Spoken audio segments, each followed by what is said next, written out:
Howdy, folks, and welcome back. Hope you're all blessed and doing okay out there. Well, for today's video, I present to you Locomotive Advertising in America, 1850 to 1900. This is a good time for our country because we were just getting started with the industrial age and the Wild West was yet to come, and roads were just making, well, their beginnings. Advertising's been around, well, since the beginning of time, but advertisements back then were a whole lot better than they are now. You really had to sell yourself to get the word out about your product and what you were selling back in those days. No, I'm not turning this sideways. I don't have a lot of time tonight, or today, as the case may be, whenever you're watching this. These advertisements really were cool as heck back then. They were hand-drawn and handmade. Today, everything's done with computers and TV screens and, well, printers. I like these better. You have all these companies, like the steam engine Locomotive Works. This one's the Hinckley & Williams Works.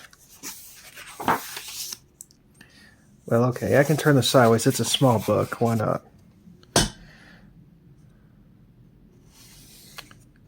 There's one we all might know, the Rogers Locomotive Machine Works. They were around for the longest time making locomotives. Let you guys see this one too right quick.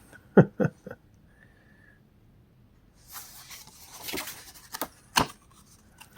don't typically like to turn a book sideways when I'm showing you guys, but today I will make an exception.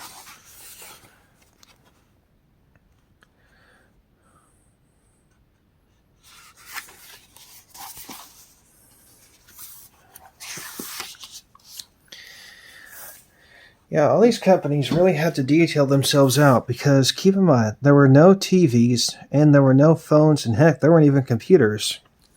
So how'd you get the word out? Well, you sent a telegraph or a wire or a cable to a newspaper company, or you went to a town and advertised there, telling folks about what you had in mind and were going to sell. Manchester Locomotive Works. The Danforth Locomotive Company. What's this? This one's the Harlem and Heavyweight Company. Railroad Machinery Passenger Cars. I'm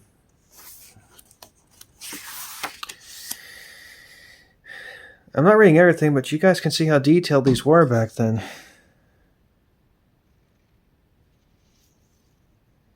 Dixon Manufacturing Company. This one is Ramsey's Car Truck Shifting Apparatus.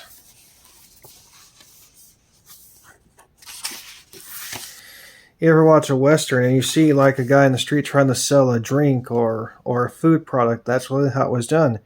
You walked in the street announcing yourself and saying what you wanted to do, what you were trying to sell. The Adams and Westville Manufacturing Co. Ridgeway.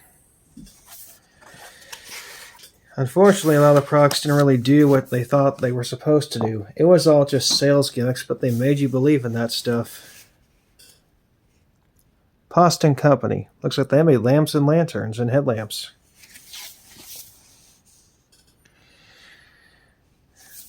The railroad seemed to do pretty well, though, with what they were selling. It took a lot of time off of traveling back then. It took about 3 months to cross the country. It was cut down to just 1 week when the trains finally came along. There's a car company.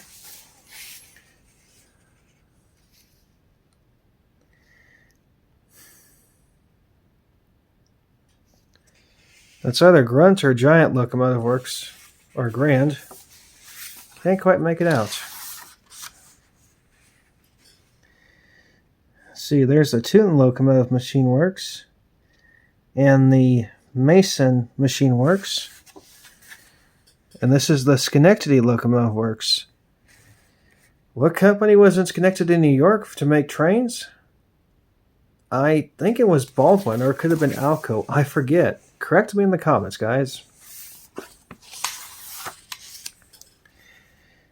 There's Hinkley Locomotive Works, and when I'm familiar with the Cook Locomotive Works of Patterson, New Jersey, they built a lot of engines back then.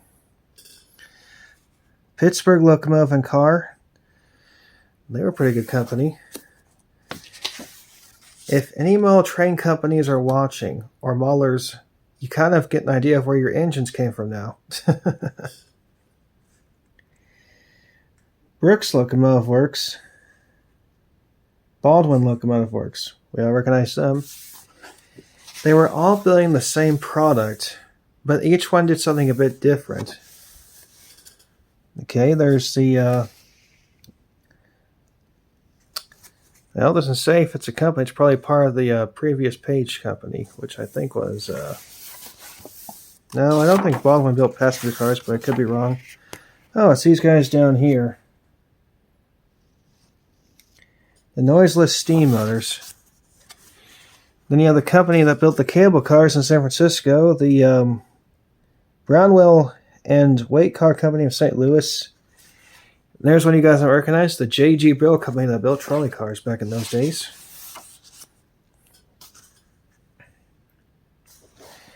America's famous snowplow, the Rotary. Yes, rotary snowplows have been around for a long time, guys. The Richmond Locomotive Machine Works, I recognize them.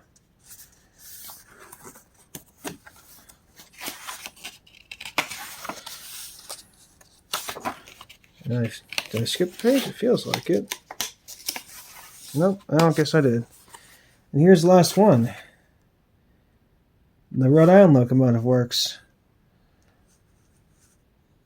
Ah, pretty cool. And there you have it. Not a bad little book. So yeah, advertising back in the old days was way better than it is now. You got better detailed information, and they really know how to sell products. Today it's kind of meh, if you know what I mean. Anyway, pardon me.